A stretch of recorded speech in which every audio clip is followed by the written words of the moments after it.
Kita akan ngebahas teknis untuk bisa menghijrahkan status dengan melobi langit.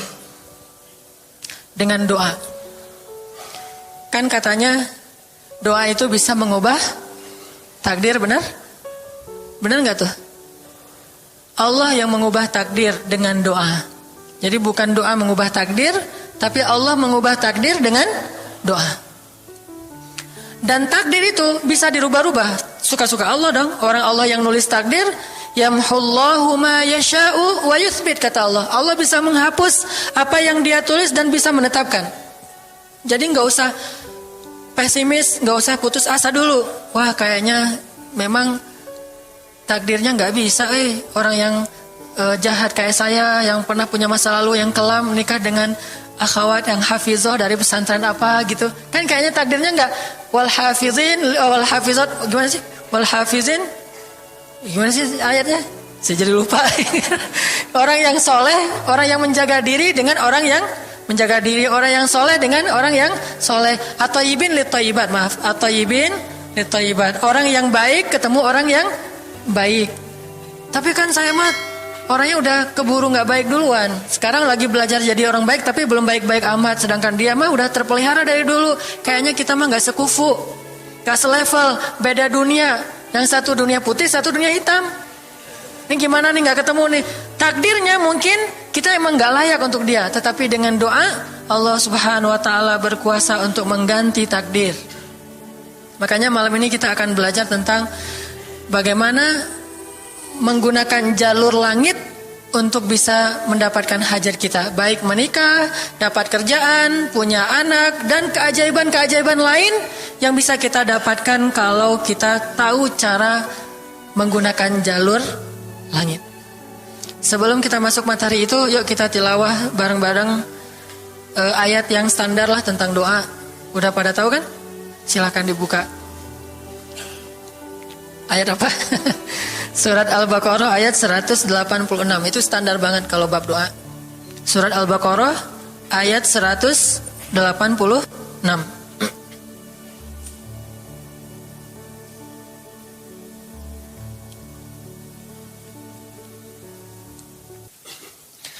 A'udzu billahi minasy syaithanir rajim. Enggak?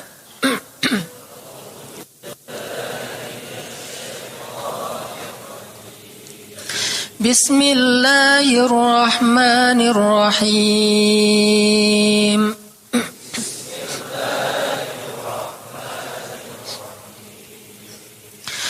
Wa idza sa'alaka 'ibadi 'anni fa inni qarib.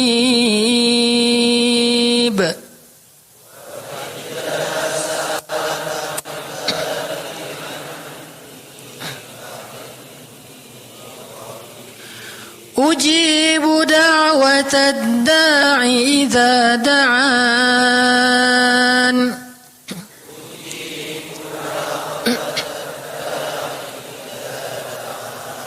Falyastajibu li wal yu'minu bi la'allahum yarshudun.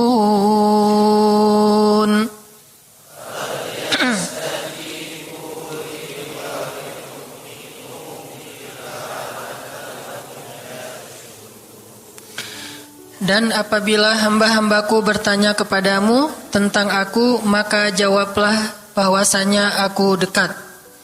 Aku mengabulkan permohonan orang-orang yang berdoa kepadaku apabila dia memohon kepadaku. Maka hendaklah mereka memenuhi segala seruanku dan hendaklah mereka beriman kepadaku agar mereka selalu berada dalam kebenaran. Shadaqallahul azim. Teman-teman yang dirahmati Allah Subhanahu wa taala, ayat ini adalah ayat kalau kita kasih judul ayat ini tuh janji Allah kepada orang yang berdoa. Janji Allah kepada orang yang berdoa. Makanya doa itu benar-benar senjata orang mukmin, melebihi senjata apapun yang dimiliki oleh seseorang. Paling dahsyat itu kalau punya doa. Jadi kalau orang yakin kepada Allah, maka dan keyakinan dia kepada Allah lebih besar daripada keyakinan dia kepada apapun, maka selama dia masih bisa berdoa kepada Allah, dia tenang.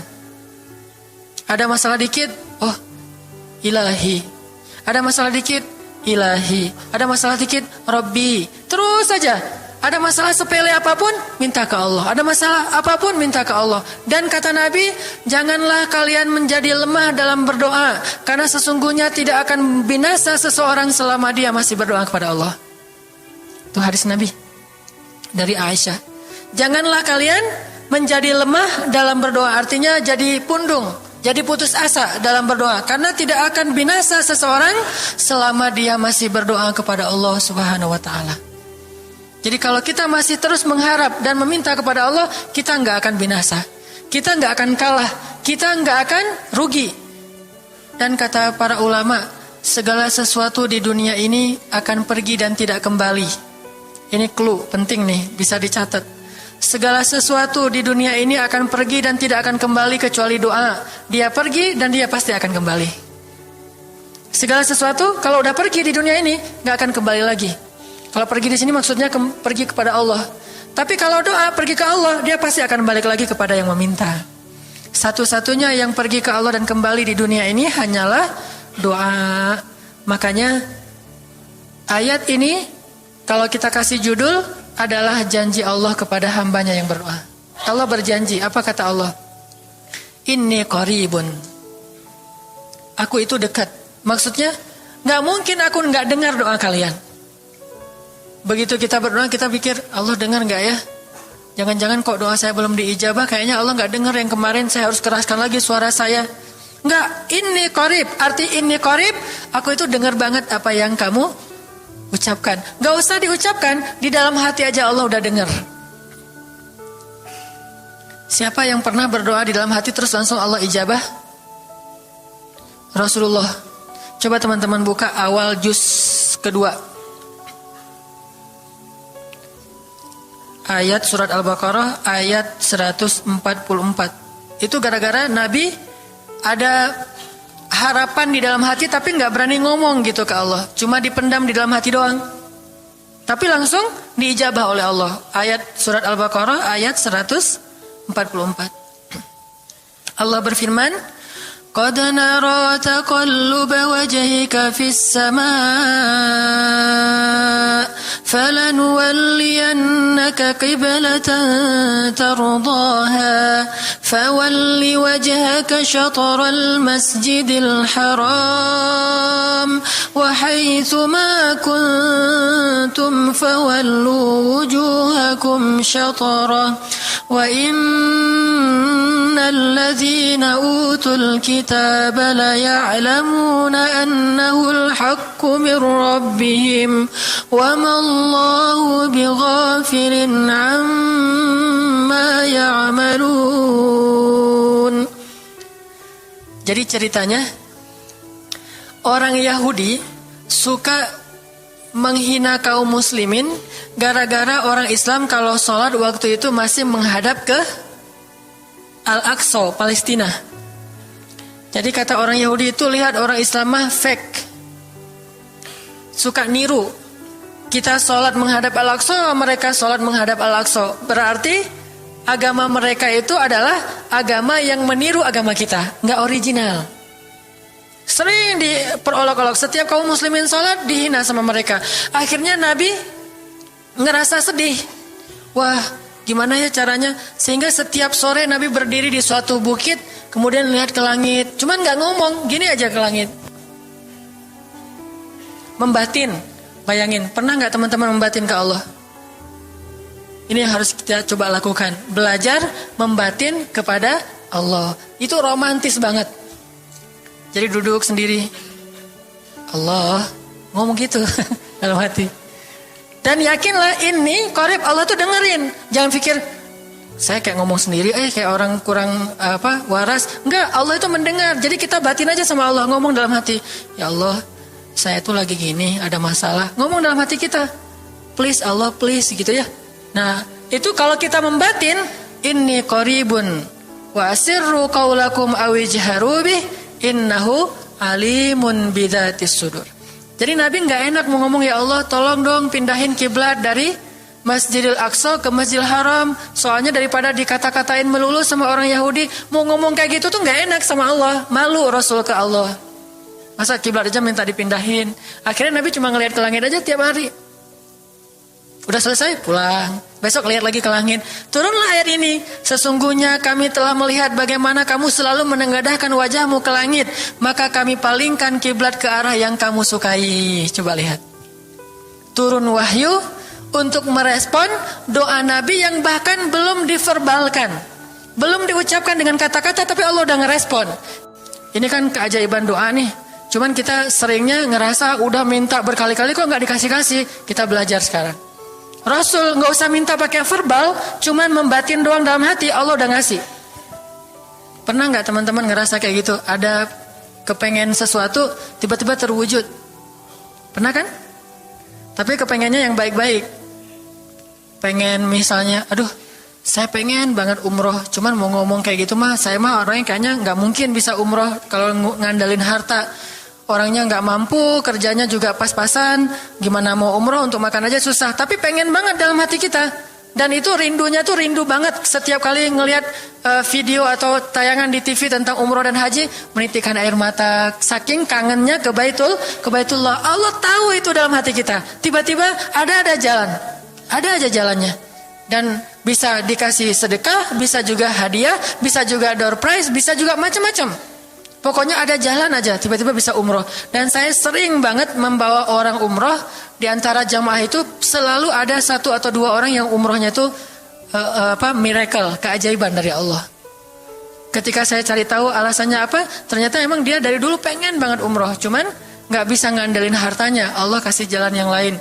Bukankah Allah itu memampukan yang diundang, bukan mengundang yang mampu?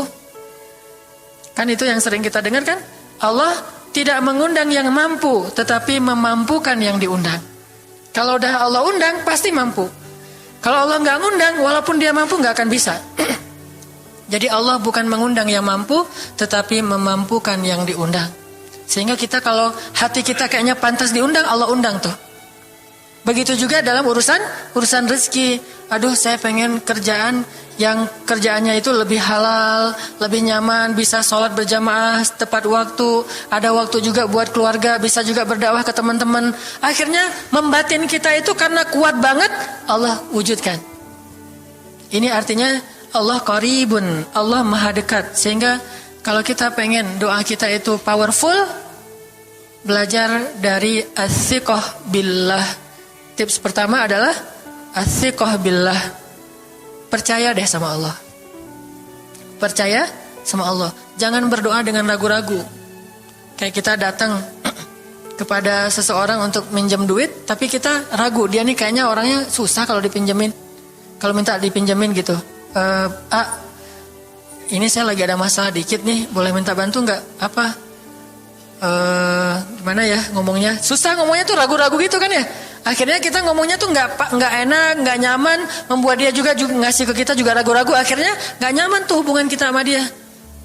Tapi kalau kita yakin banget sama dia orangnya baik, kalaupun dia nggak ngasih dengan cara yang kita minta, kita yakin bahwa dia tuh pasti akan nolong kita.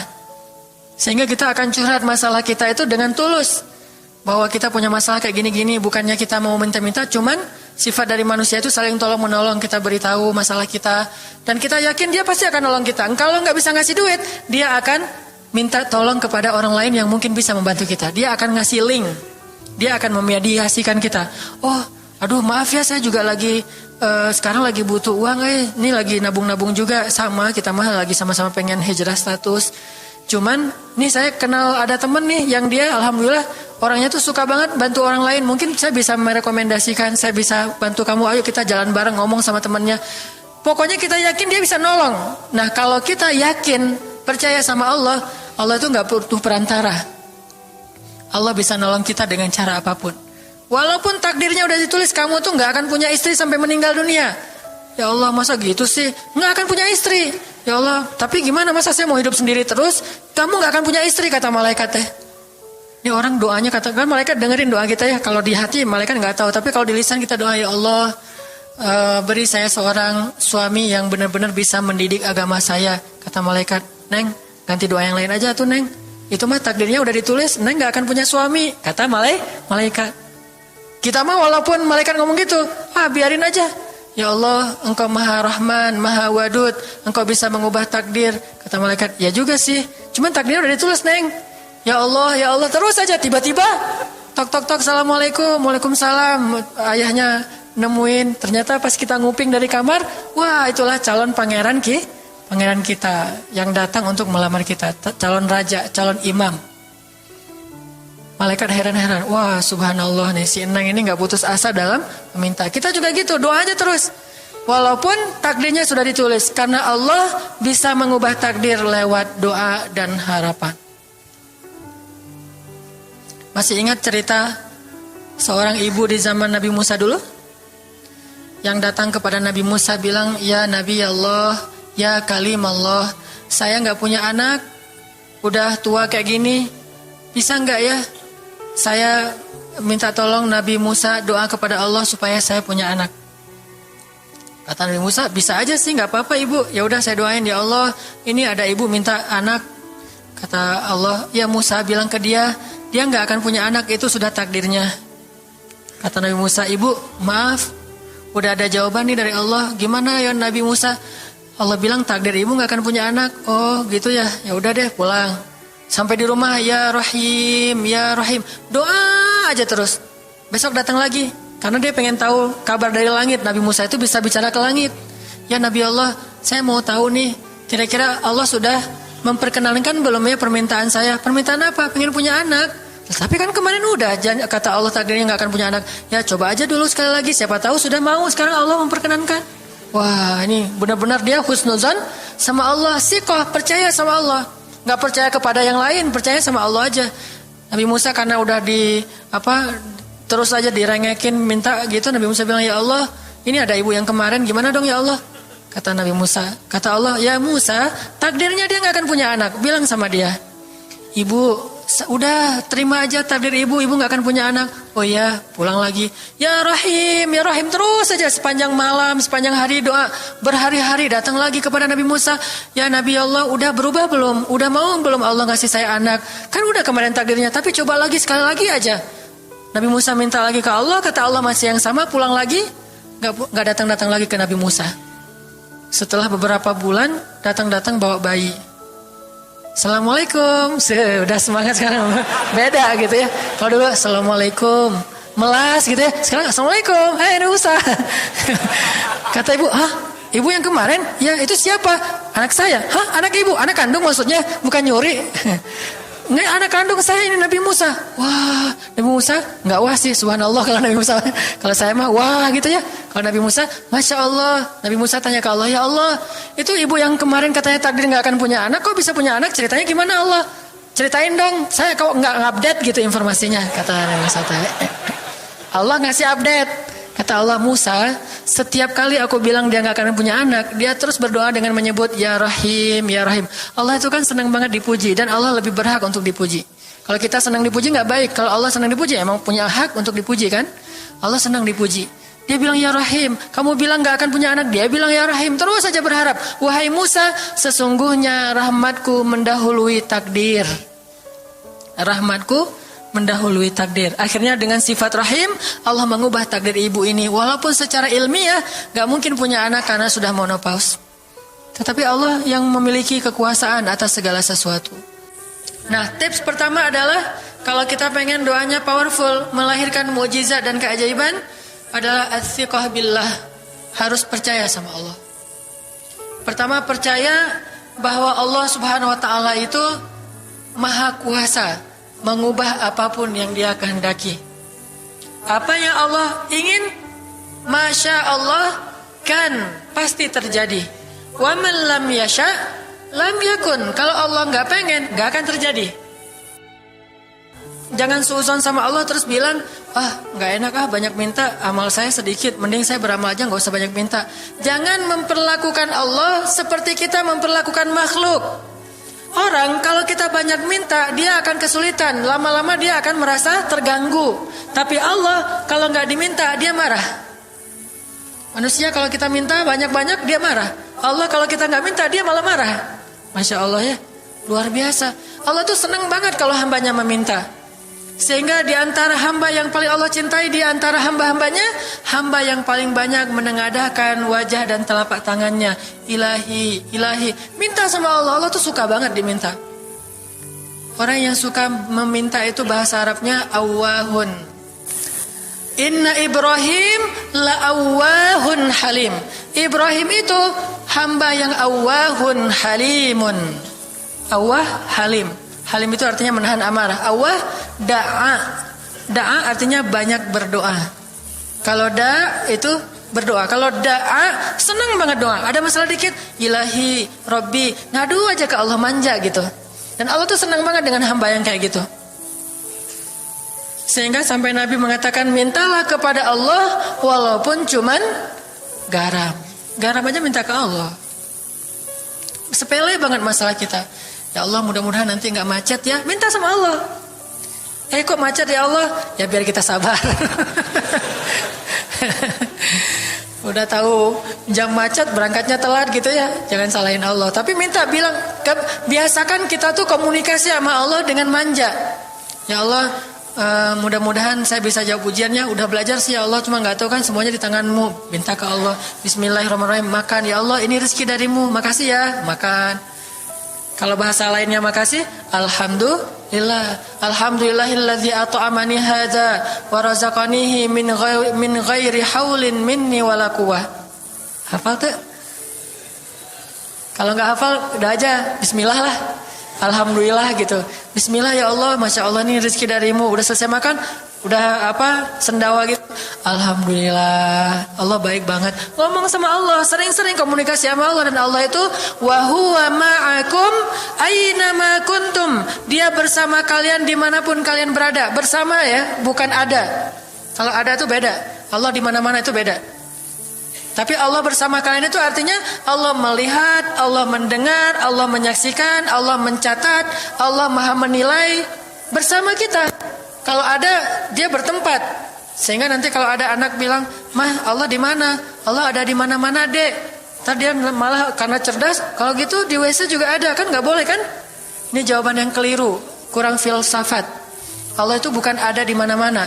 Allah bersama kita dimanapun kita berada. Itu beda. Kalau bersama, ma'iyah artinya Allah melihat, menyaksikan, mendengar, menghargai, dan terus memelihara dimanapun. Sehingga nggak usah khawatir bahwa ini mah nggak di masjid, nggak apa-apa. Selama bukan di tempat yang najis, seperti di kamar mandi atau di mana yang tempat-tempat yang nggak boleh, kita itu mah nggak.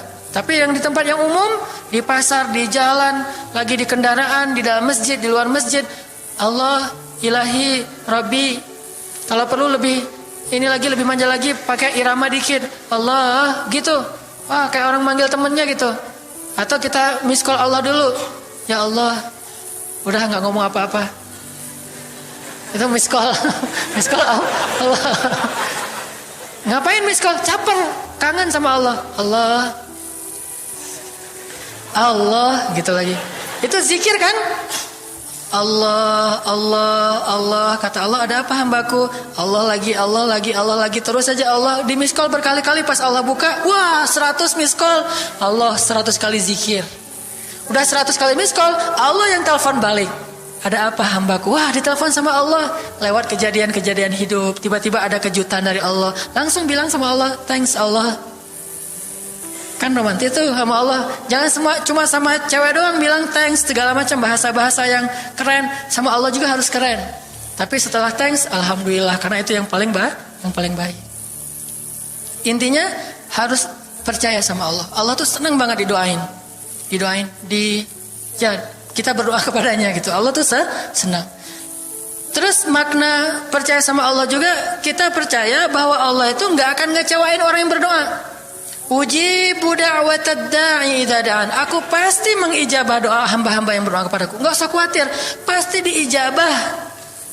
Tapi kok masih belum aja Ustaz? Nah, kita harus belajar apa itu makna diijabah. Jangan-jangan Allah udah mengijabah, kita nggak ngerti. Kayak ada analogi tentang orang yang tenggelam, terus dia meninggal sambil menuduh Allah, Allah kok nggak nolong saya? Bukankah aku sudah mengirim pelampung? Jadi pelampung itu cara Allah menolong kita. Kita berharap ditolongnya tiba-tiba selamat aja di pantai. Nggak kayak gitu. Allah punya cara. Sehingga kita harus belajar memahami maksud Allah. Allah maksudnya apa? Di antara cara Allah mengijabah, kata para ulama, satu, Allah mengijabah persis seperti yang kita minta. Dua, Allah mengijabah yang lebih baik dari yang kita minta. Yang ketiga, Allah kalau nggak ngasih persis, ngasih yang lebih baik, dikasih di akhirat. Bahkan itu lebih keren daripada di dunia. Kok di akhirat sih? Ntar dulu. Akhirat itu jaraknya nggak jauh dengan kita. Cuma 60 tahun. 60 tahun tuh cepat banget loh. Sekarang rata-rata usianya berapa? Bahaya kalau nanya usia. Kalau saya mah udah setengah, udah 30-an tahun. Teman-teman pasti masih 17 ya. Angkat tangan yang 17. Nggak ada, di bawah 20 tahun, di bawah 20 tahun. Yang di atas 40. Nggak berani angkat tangan, ada sih. Artinya waktu 60 tahun itu nggak lama, sebentar doang. Jadi analoginya gini, kita lagi kuliah, pengen nikah. Terus kita naksir sama seorang cewek cantik banget. Dan saking cantiknya sampai kita cuma bisa bermimpi. Wah, saking cantiknya kayaknya nggak mungkin banget buat kita. Tiba-tiba ayahnya bilang, "Dek, kamu senang sama anak saya?" "Yang mana, Pak?" Masih nanya yang mana. Takutnya yang tadi kebalik. Ini yang lagi yang lagi kuliah yang namanya si Fulanah misalnya. Sebutlah namanya Nisa apa gitu ya. Terus dia bilang, "Boleh, Bapak setuju kamu nikah sama anak saya, tapi ditunda dulu sampai kamu lulus kuliah." Kita seneng gak tuh? Sampai lulus kuliah, nggak apa-apa. Masa kita mau bilang, nggak mau Pak kalau lulus kuliah, mending nggak usah deh, saya mau yang sekarang. Pasti nggak gitu kan? Karena kita tahu ini cantik banget, keren banget, soleha banget, idola banyak cowok-cowok di kampus, dikasih buat kita. Syaratnya cuma satu, tunggu lulus kuliah 4 tahun lagi. Pasti kita akan sabar banget menanti itu. Nggak mungkin kita bilang, "Pak, Bapak kalau nawar yang serius dong, 4 tahun lah lama tuh Pak." Yang kedua, tips supaya doa kita powerful. Kalau doa sama Allah itu yang romantis. Bahasa Arabnya munajat, curhat sama Allah. Dan doa itu ibadah, bukan sekedar permintaan, bukan cuma request, tapi ibadah. Jadi kalau orang rajin doa sama Allah itu akrab sama Allah. Dan kalau akrab jadi romantis sama Allah, enak gitu, hubungannya dengan Allah tuh adem banget, nyaman banget. Pas dia berdoa, "Ilahi," gini ngomong kayak Nabi Zakaria yang tadi di surat Maryam pas sholat rakaat kedua. Apa kata Zakaria? Ini bentuk curhatnya Zakaria. Qala rabbi inni wahanal azmu minni washta'ala ar-ra'su shayba wa lam akun bidu'aika rabbi syaqiyya. Nabi Zakaria doa romantis, suaranya pelan. Wadhkur fil dzikru rahmati rabbika 'abdahu Zakaria idz nada rabbahu nidaan khafiyya. Zakaria tuh kalau doa tuh lirih banget suaranya. Lembut banget. Jadi duduk sendiri, "Ilahi ya Allah." Bersenandung seperti Nabi Daud. Romantis sama Allah, bukan "Ya Allah." Itu mah doa khusus untuk perang itu mah. Doain Palestina, doain Suriah itu harus tegas. Kayak Nabi kalau berdoa itu dengan menelunjuk. Kadang Nabi mengangkat tangan, kadang Nabi mengangkat kedua tangan sampai tinggi, kadang Nabi nggak mengangkat tangan, kadang Nabi memakai telunjuk. Semuanya itu sunnah. Dan kita saling debat masalah, nggak boleh angkat tangan. Kadang Nabi mengangkat tangan, kadang Nabi tidak mengangkat tangan, kadang Nabi malah menunjuk gini. Kalau urusannya bab perang, biasanya gini. "Ya Allah, ya Allah," bukan nyuruh Allah ya. Beda kesannya nunjuk Arab dengan nunjuk Indonesia. Kalau Arab, ngapain lo nunjuk gue? Kan gitu ya. Kalau Allah mah nggak kayak gitu. Allah pakai bahasa Arab, jadi pakai filsafat Arab. Nunjuk itu maknanya sangat berharap dan tegas gitu. Jadi kita doa pelan, "Ya ilahi, inni wahanal azmu minni washta'ala ar-ra'su shayba wa lam akun bidu'aika rabbi syaqiyya." Ya Allah, tulang saya udah lemah, rambut saya sudah beruban semuanya, tidak ada satu helai pun yang hitam. Tapi saya belum pernah berputus asa dari berdoa kepadamu ya Allah. Ini namanya curhat.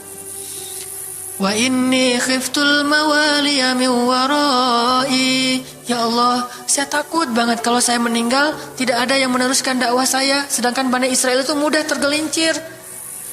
Fahabli min ladunka waliya. Ya Allah, beri saya seorang anak. Walaupun istri saya sudah mandul, tapi saya terus berharap kepadamu ya Allah. Ya Allah, please gitu. Waj'alhu rabbi radiyya. Ya Allah, jadikan anak itu yang sangat engkau ridhai. Minta Nabi Zakaria ke Allah. Tiba-tiba dapat kejutan. Ya Zakaria, inna nubashiruka bi ghulam. Wahai Zakaria, bergembiralah, kamu akan punya seorang anak laki-laki. Itu hasil curhat ke Allah. Langsung Allah kasih nama. Ismuhu Yahya, lam naj'al lahu min qablu samiyya. Namanya Yahya, kata Allah. Jangan cari lagi di Google. Udah ada namanya tuh, nggak perlu lagi nyari di googling gitu nama yang bagus apa gitu kan ya. Lagi serius-serius. Ismuhu Yahya, itu sebaik-baik nama. Namanya datang dari langit. Ismuhu Yahya, lam naj'al lahu min qablu samiyya. Belum pernah ada anak sesoleh dia di muka bumi. Wah, ini first nih, anak paling soleh. Terus kata Allah, wahananan, anaknya lemah lembut. Wazakatan, anaknya suci. Wataqiya, anaknya bertakwa. Namanya Hanan At-Taqi. Itu mah doa ya, bukan GR. Karena saya juga belum bertakwa. Hanya Allah yang tahu siapa yang paling bertakwa. Terus apalagi sifatnya? Wa barram biwalidayhi, anaknya sangat berbakti kepada orang tua. Allah kasih spesifikasi anak yang Allah pengen ngasih ke Zakaria. Itu luar biasa sifat-sifatnya. Wa barran biwalidayhi, enggak pernah nyakitin orang tua. Walam yakun jabbaran 'asiyya, enggak pernah berlaku kasar, tidak pernah bermaksiat, enggak pernah berdosa tuh Yahya. Wassalam, Allah menjaga dia.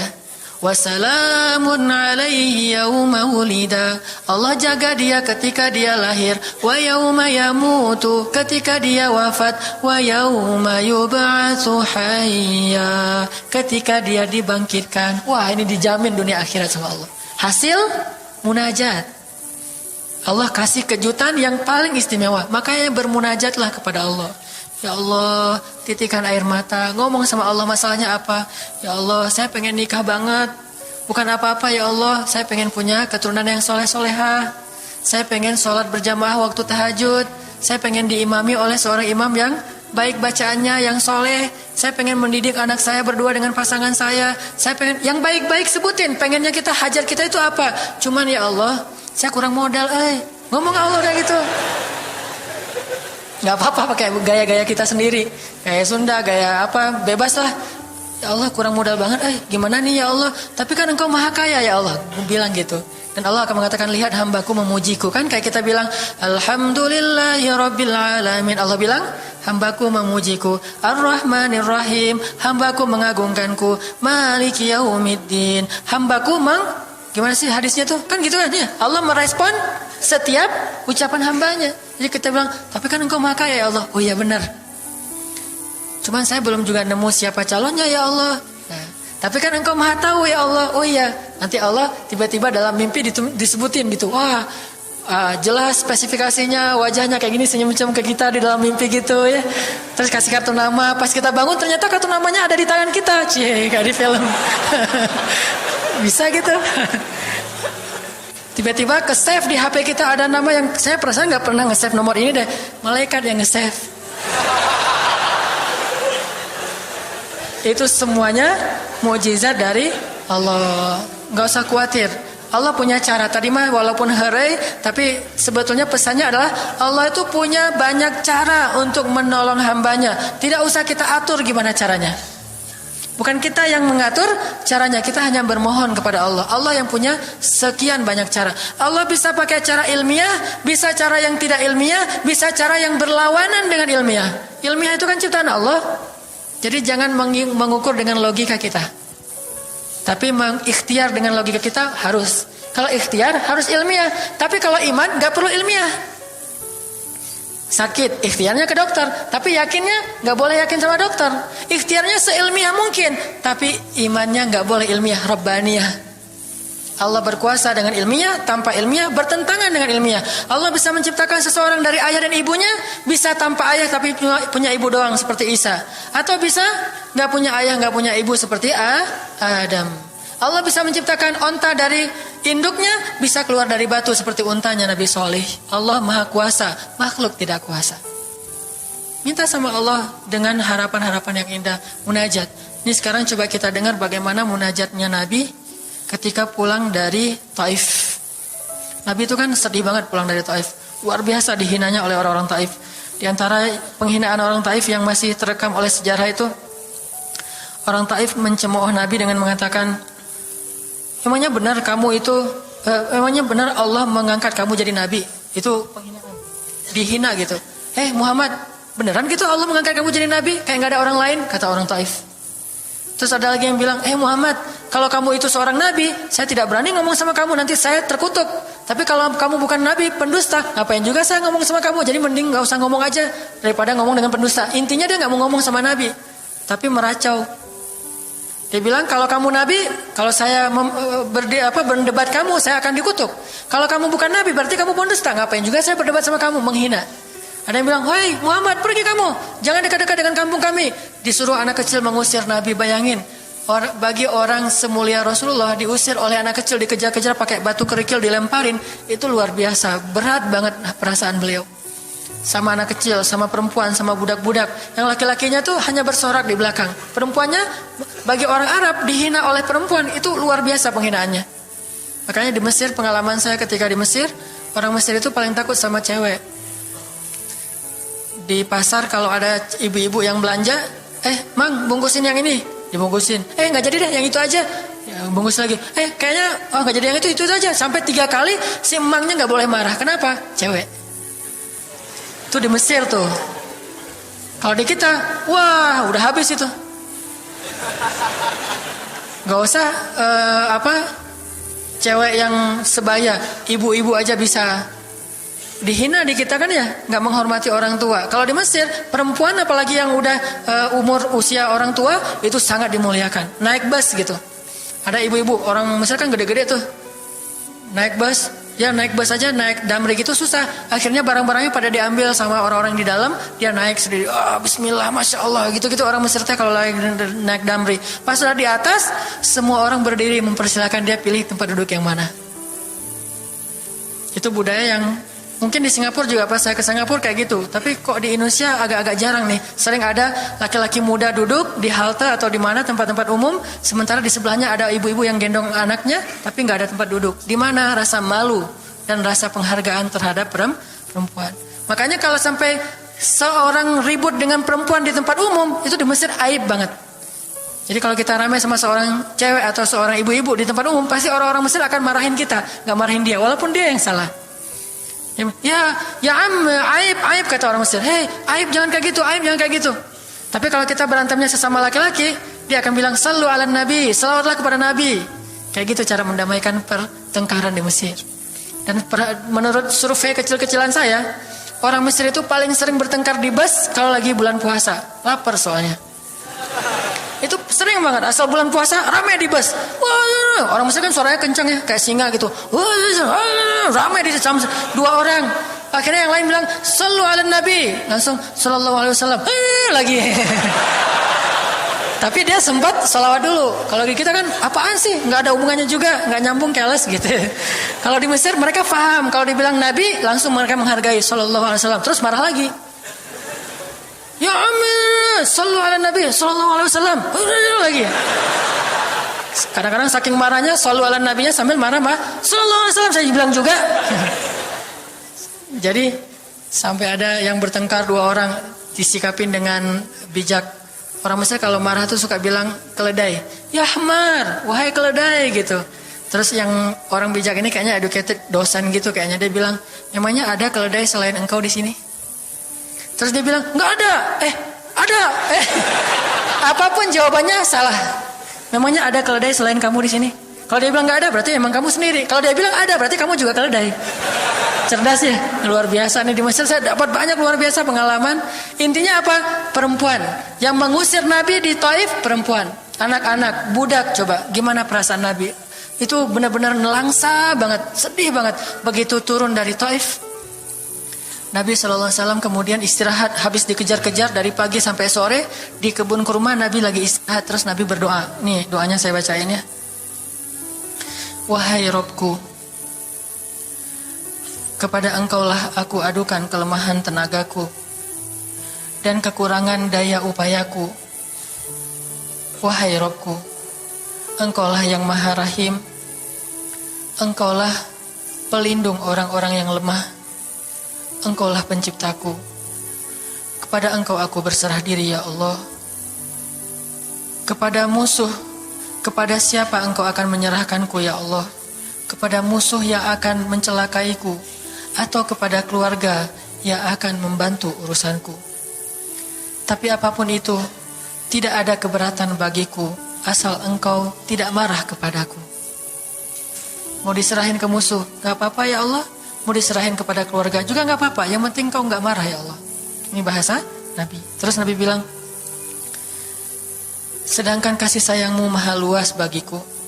Aku berlindung dengan cahaya wajahmu yang mulia, yang menyinari langit dan menerangi segala yang gelap.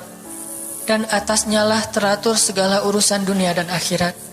Dari engkau menimpakan atas diriku kemarahanmu. Aku berlindung dari kemarahanmu ya Allah. Dari juga azab-azabmu. Kepada engkaulah aku adukan perihalku, sehingga engkau ridho. Tiada daya dan upaya melainkan dengan kekuasaanmu ya Allah.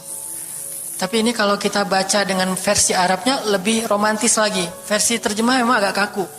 Kalau kita tahu bahasa Arabnya, ya Allah, tidak masalah aku diperlakukan kayak gini. Tidak masalah aku diusir, aku dihina, aku disakiti, aku dilempari, aku dikejar-kejar. Yang penting engkau tidak marah kepadaku. Coba, gimana Nabi itu cinta sama Allah. Mendengar doa Nabi yang romantis banget sambil menitikan air mata, tubuhnya banyak bekas luka lemparan batu, bajunya itu kotor. Malaikat itu sampai gak tega, sampai Jibril turun. Wahai Muhammad, kata Jibril. Ya Rasulullah, wahai kekasih Allah, kata Jibril. Allah maha mengetahui apa yang telah terjadi pada dirimu terhadap orang-orang ini. Allah telah memerintahkan malaikat gunung untuk mentaati perintahmu ya Rasulullah. Kata malaikat. Jadi kayak ada seorang anak yang nangis sedih, tiba-tiba datang ayahnya ngelus-ngelus gitu, menenangkan dia. Ya Rasulullah, Allah udah memerintahkan malaikat gunung kok, jadi menghibur gitu. Jangan sedih ya Rasul, jangan sedih, gak apa-apa. Itu malaikat gunung udah siap tuh, apapun yang kamu perintahkan. Langsung malaikat gunung siap-siap gitu. Terus kata malaikat gunung, ya Rasulullah, wahai kekasih Allah, perintahkan saja kepada kami apapun. Jika engkau mau, kami akan timpakan 2 gunung ini kepada penduduk Taif, sehingga mereka mati terhimpit oleh gunung-gunung yang kami timpakan. Perintahkan ya Rasulullah, perintahkan. Kata Rasulullah, tidak wahai para malaikat. Kalaupun mereka tidak beriman hari ini, aku berharap kepada Allah, anak cucu mereka kelak akan beriman. Nabi gak sakit hati kepada orang Taif. Dan Nabi juga tidak marah kepada Allah ketika beliau diperlakukan oleh hamba-hamba Allah kayak gitu. Tetapi yang penting Allah jangan marah sama saya ya. Kalau bahasa kita mah, ya Allah maaf ya saya jadi kayak gini nih. Tapi Allah gak marah kan? Gitu banget tuh sama Allah coba. Dia udah habis-habisan, kemudian belum berhasil dakwahnya, masih takut sama Allah. Kayak kita ngedakwahin teman kita, terus kita dicela sama teman kita, dimusuhi oleh teman kita gak marah sama dia, gak marah sama Allah. Gak bilang, Allah itu sih susah ya dakwah. Gak ngomong kayak gitu. Ya Allah maaf ya dia belum menerima dakwah saya. Ini pasti karena saya gak benar nih nyampainnya.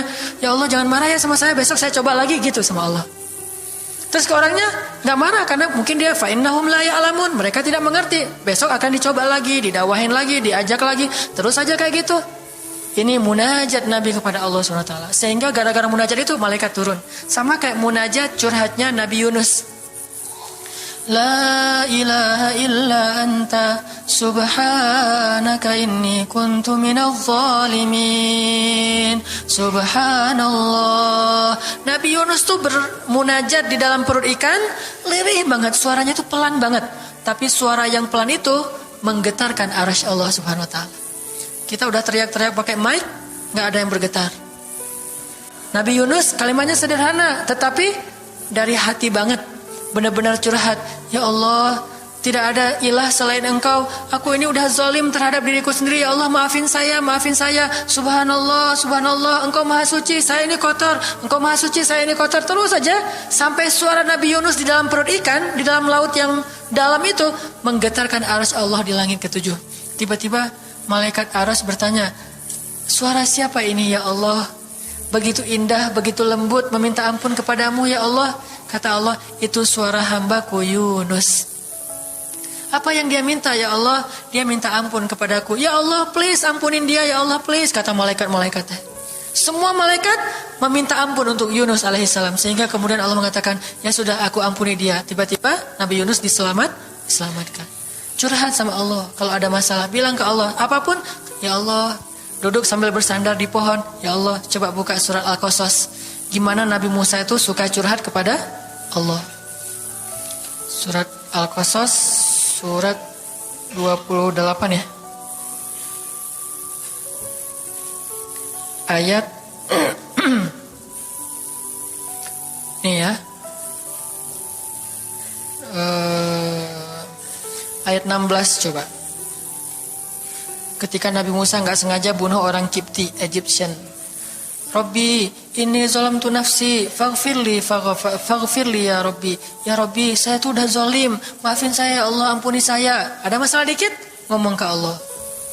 Habis ada kesalahan, ngomong ke Allah. Terus dia bilang lagi, Rabbi ayat 17, bima an'amta alayya falan akuna zahiran lil mujrimin. Ya Allah,